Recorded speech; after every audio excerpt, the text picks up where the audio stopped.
Talking about Bernie Sanders supporters back in February, and joining us now to tell us maybe whether these comments have any effect on her and her image as we approach the general election, Republican strategist Adam Goodman, and also syndicated radio host Chris Hahn. I'll let you take a stab at that, Adam. Is this a big deal? Is this the 47% Mitt Romney situation, or what do you make of it?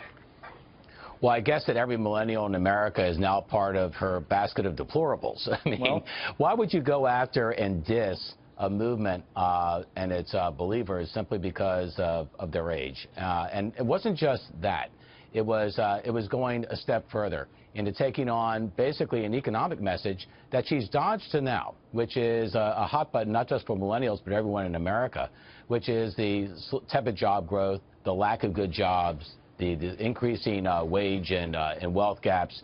She inadvertently stumbled into that too, and I guess again that if they're just going to be among the deplorables because they are somehow lacking in fitness for their role in the economy, I think she once again has some explaining to do. No, I don't think, Chris, it's getting as much attention all over the place today as it might ordinarily get if there weren't other things going on in the campaign, right. You know, whether it's the latest Donald Trump comments or Trump's tax story, which we could talk about in a second. But, you know, when Mitt Romney made his comments, I think there was a defense that could be made of them. There was an argument to be made at the fundraiser of what he was talking about, and maybe it didn't come out right. But same thing here. Couldn't it hurt her in a similar way to the way that comment hurt him? Or?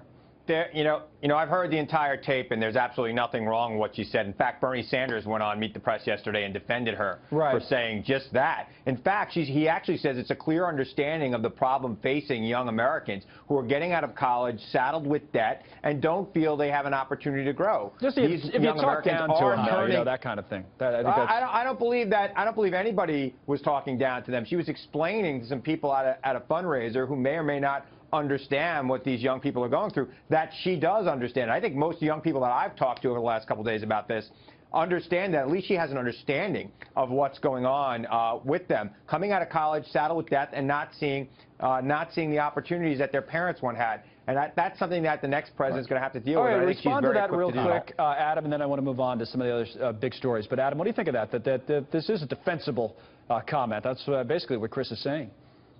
I don't understand that at all. What part of this does Hillary Clinton own up to in terms of our economy?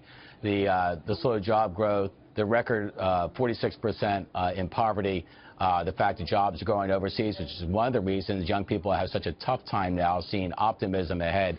She doesn't seem to want to own up to any part of this, and yet she wants to lecture us and now millennials about what's wrong. The economy has created more jobs under President Obama than any other president in the last 30 years. So, you know, go ahead, talk about it what you want, but the economy's actually been improving. Unfortunately, it hasn't reached every young American that's coming out of college with $100,000 in debt. Discussion, this particular part of the discussion, just to get a thought or two from both of you on the other story that Hillary Clinton was going hard after Donald Trump today on, and that was his taxes. I mean, her basic argument, Adam, that she's making is, hey, what kind of genius do you have to be to lose $1 billion in a year? And then, you know, on and on she went. I mean, this is this could be a winning issue, right, for Democrats, whatever it is on the merits coming at this time in the campaign with Trump already struggling. Well, I think that this is a huge... Let me have Adam go first. I'm sorry, Chris. Adam real quick, and then Chris. I'm sorry. Go ahead, Adam. You next, Chris. No, I think what we see here is an issue where, in a way, Donald Trump relates to most Americans. No one likes the IRS. No one likes paying taxes. And you can say, well, this is a problem. He has all this money. There's nothing he did that most Americans don't try to do, which is pay their fair share, but pay it fairly. We get all that. Yeah, it's legal, right, Chris? I mean, it is legal. You can't. I mean, who's going to want to pay more taxes than they owe, right? Perfectly legal. May not be the best thing to do if you're running for president of the United States, though, to never have paid taxes in the last 20 years.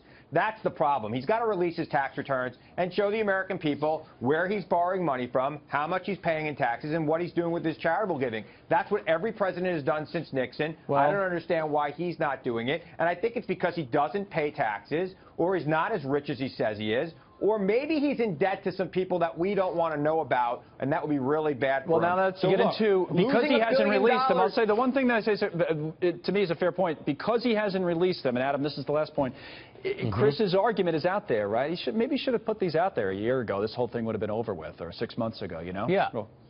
I understand that point of view, frankly, but I also understand those who gripe about the fact that Hillary Clinton has 31,000 emails we'll never see because she deleted each and every one of them, and we'll say, what was she hiding there? And Listen, you it all could sets us assume up. the worst.